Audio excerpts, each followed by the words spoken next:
People always think betrayal begins with a kiss, or a text message, or the moment somebody finally gets caught. But that's not how it starts. Sometimes betrayal begins with a conversation, a quiet one, the kind that doesn't seem important at the time, the kind you brush off, laugh about, maybe even judge a little. And then one day, years later, you realize that conversation was the first crack in your innocence. The first warning. The first time life tried to tell you that love and safety are not the same thing. The first time I heard the truth, I didn't recognize it for what it was. It came from Sasha. It was one of those Jamaican evenings that didn't feel special at first, but somehow stayed with you long after. The kind of evening where the sun hangs low over the zinc rooftops and turns everything gold for a little while. The breeze had just started to soften the heat of the day, and the lane was alive with the usual sounds. Children laughing, a dog barking somewhere down the road, dance hall drifting from a neighbor's speaker, and the occasional shout from somebody calling across the yard like everybody's business belonged to everybody. I was sitting on one of the plastic lawn chairs on Sasha's veranda, my feet tucked under me, watching her move around her kitchen and dining area, like a woman who had long ago stopped waiting for life to be fair. Sasha always had presence, not the loud attention-seeking kind, not the type that needed a crowd. Her presence came from something else, from surviving, from knowing exactly who she was, even if the world found it hard to swallow. She had on an oversized t-shirt, leggings, and a pair of house slippers that had clearly seen better days. Her hair was piled up in a messy bun that somehow still looked intentional. In one hand, she had her cup of straight vibes and chaser, and every now and then she would take a slow sip like she had nowhere to go and nothing to prove. Beside her, near the sink, sat an old saucer and a little bundle of herbs with a lighter resting against it. She would take a pull every few minutes, then exhale slowly through her nose as if she was releasing thoughts she didn't want to keep carrying. The smell of curry chicken still lingered in the air from dinner, mixing with the scent of herb and evening breeze.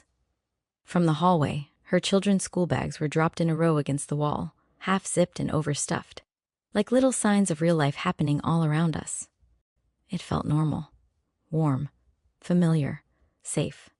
That's probably why what she said next hit me so hard. She leaned back against the counter, took a sip of her drink, then looked at me and said very calmly, "Ari, babes, I hate him." I frowned. Hate who? She didn't flinch. "Mark's son." I stared at her, waiting for something in her face to suggest she was joking. Nothing. "Wait," I said slowly. "You mean his outside child?" She nodded once. "The same one?" I blinked. There are some things you hear and your mind refuses to process them at first, because they don't fit the version of the person you think you know. This was one of those moments. "Sasha," I said carefully. "The child?" "Yes, babes. The child," she tapped ash into the saucer and took another pull from the herb. "I don't want to see him, don't want to hear his name, don't want to know what he likes, don't want to know what school he go to, don't want nothing to do with him." The sounds outside kept going. A child laughing in the yard, somebody's radio up the road, a car passing slowly over a pothole. But right there in that kitchen, it felt like the world had paused. "But he's innocent," I said. "He didn't do anything." Sasha gave me a look I didn't understand at the time, a tired look. A look that said she had already had this argument with herself 100 times and lost every one of them. "Innocent," she repeated softly. "Everybody loves that word." She took a sip of her drink and looked straight at me. But so was I. That landed harder than I expected. I didn't say anything. She stepped away from the counter and pointed toward the hallway where the school bags were lined up. "You know my children," she said. "One from my first marriage, 2 with Mark. You know their ages. You've been around me from baby shower days. You know the timeline." I nodded slowly. She stared at me. "His outside son is right between my second and third child." It took a moment to register. Then my chest tightened. "That means," I started. "That he was cheating while I was pregnant," she said flatly. "Exactly." I looked down at my hands. She continued, not louder, but heavier. "People keep saying the child is innocent.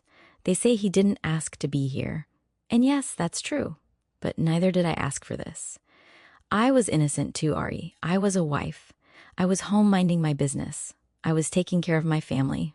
I was raising children, cooking dinner, washing uniforms, trying to hold down a household, believing my husband was where he said he was." She shook her head slowly. "I was a good wife, Her voice softened on that part, and somehow that made it worse. I stayed loyal. I built a home. I trusted my husband. I was innocent too. I swallowed hard. Her eyes shifted back toward the yard for a second, watching the children run. But nobody talks about that innocence, she said. Nobody talks about the woman who got humiliated in real time while she was carrying a child for the same man. Nobody talks about how you're expected to swallow your pain and smile because the child didn't ask to be born. She tapped her chest. My heart didn't ask for this either. For the first time since the conversation started, I felt my certainty wobble. Not because I agreed with her. Not fully, but because I could hear the wound underneath her words, and it was deeper than cruelty. It was grief. It was humiliation. It was rage that had settled so long inside her it now sounded like ordinary conversation. But he's still just a child, I said quietly.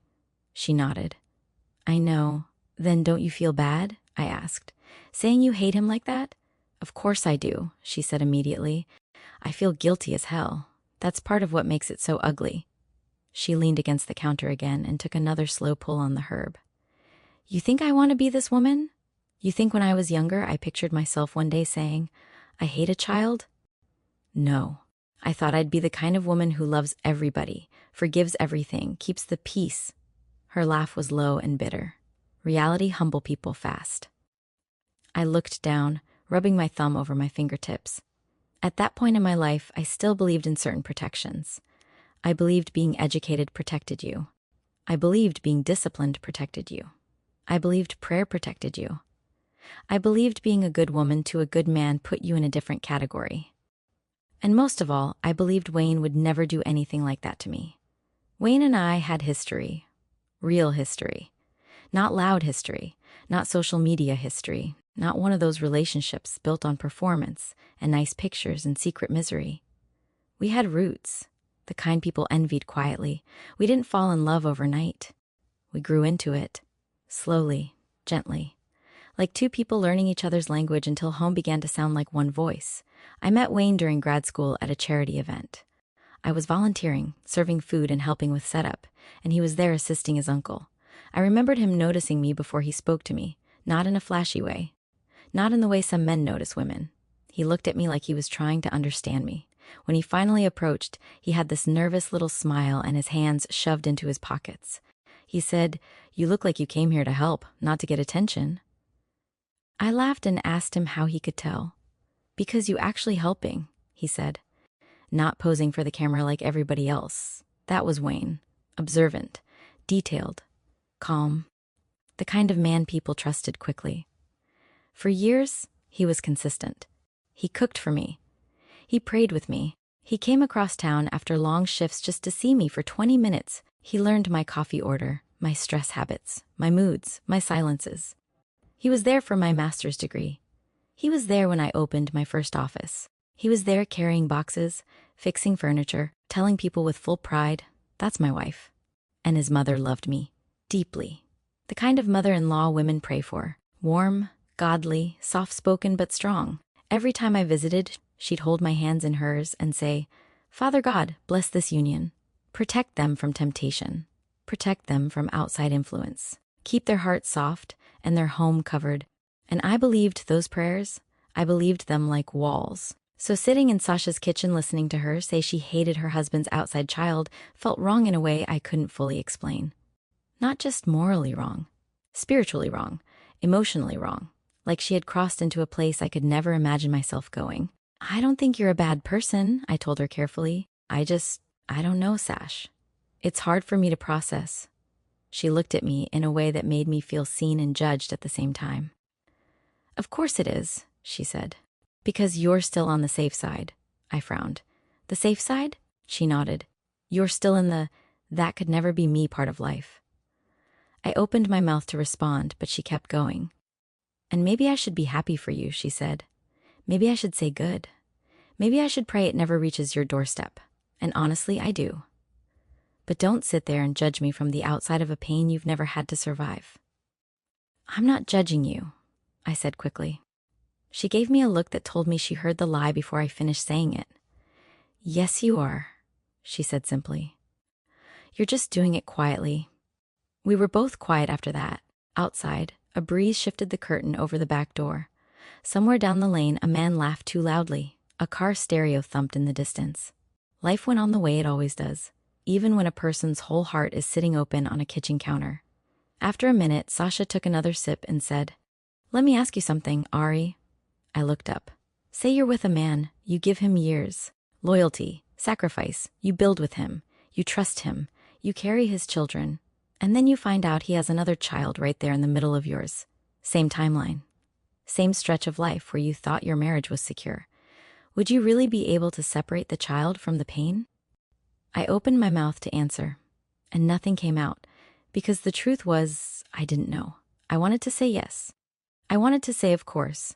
I wanted to say a child is innocent no matter how they got here, but my certainty had just enough honesty in it to hesitate. "I'd like to think I could," I said at last. Sasha nodded slowly. "Yeah," she said, "I used to think like that too." There was no malice in her voice. That was the part that stayed with me. No venom, no performance, just resignation, like she had arrived at a truth she hated and learned to live with it anyway. She rinsed the saucer in the sink, set it down, then came around the counter and pulled me into a hug. "Just promise me one thing," she said. "What?" "If life ever drags you through something like this, don't forget this conversation." I laughed nervously. "Sash." "No, I'm serious," she said, pulling back and looking me dead in the eye. "Don't forget that I told you nothing about it is simple."